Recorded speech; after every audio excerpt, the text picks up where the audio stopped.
Hello everyone, welcome to my own word. मैं कामिनी ठाकुर आप सबका अपने चैनल में बहुत बहुत स्वागत करती हूँ। तो आज की स्टोरी टाइम में हम जो स्टोरी सुनने जा रहे हैं उसका टाइटल है एंड ऑफ ह्यूमैनिटी। तो स्टोरी के बेस्ट एक्सपीरियंस के लिए आप अपना हेडफोन यूज़ कर लें ताकि आपको स्टोरी सुनने में मज़ा आए। तो चलिए स्टोरी शुरू करते हैं। ये बात साल 2018 की है। सितंबर का महीना था। वो दिन काफ़ी गर्म था। चिलचिलाती धूप और चिपचिपी गर्मी का एहसास हो रहा था। मैं उस दिन घर से बाहर किसी काम के लिए निकली थी। हम लोग कुछ दिन पहले ही इस शहर में आए थे। हर गली, हर रास्ता और हर लोग मेरे लिए नए थे। पर गूगल मैप की हेल्प से मैंने अपने गंतव्य तक पहुंचना उचित समझा और हाँ, मैं पहुंच भी गई। सड़क से थोड़ी ही दूर जाना था तो मैंने पैदल जाना ही सही समझा। जैसे ही मैं उस रास्ते से जा रही थी तभी एक औरत ट्रेडिशनल हरियाणवी ड्रेस पहने हुए, नंगे पांव, आंखों में आंसू और माथे पे परेशानी और सिसकियों के साथ मेरे सामने आई। और हमारी नज़रें मिलने पर मुझे ऐसा लगा कि उसने कुछ कहा, पर मैं बिना रुके आगे बढ़ गई।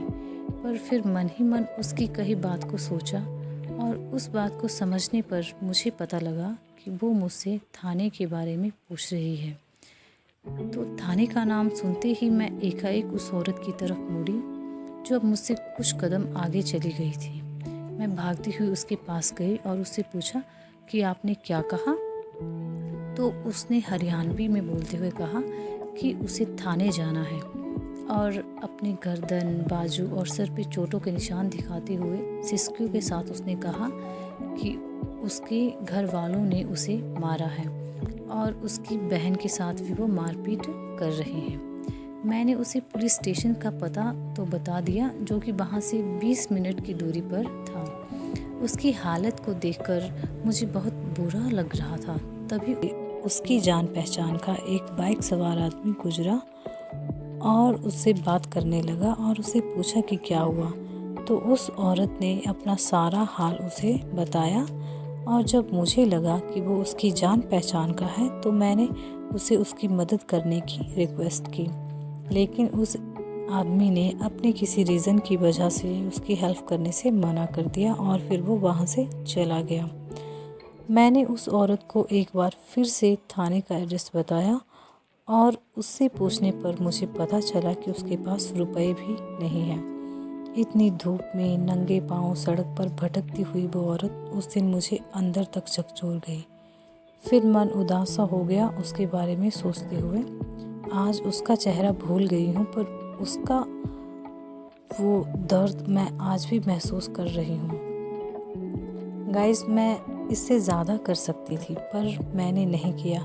मुझे मेरे अंदर के डर ने रोका, मेरे अहम ने रोका उसकी हेल्प ना करने के लिए। बस कुछ रही सही इंसानियत ही होगी बाकी मुझ में, जिसने मुझे उसकी बातें सुनने के लिए मजबूर किया। हम बहुत बार ऐसे ही पीछे हट जाते हैं जो कि एक इंसान के लिए बिल्कुल सही नहीं है। हम इंसान हैं तो हम दूसरे इंसान की मदद कर ही सकते हैं। यही एक इंसानियत होती है इंसान में। तो हमें जब भी किसी को हमारी मदद की ज़रूरत होती है, जो हमसे पॉसिबल होता है, वो हमें कर देनी चाहिए। लोगों की मदद कर देनी चाहिए। दुनिया में और कुछ भी नहीं रखा हुआ है। तो गाइज़, ये तो थी आज की स्टोरी। अगर आपको आज की स्टोरी अच्छी लगी होगी तो वीडियो को लाइक करें, शेयर करें, कमेंट करें और मोस्ट इम्पॉर्टेंट थिंग, चैनल को सब्सक्राइब करना ना भूलें। Which is my own world. Bye bye.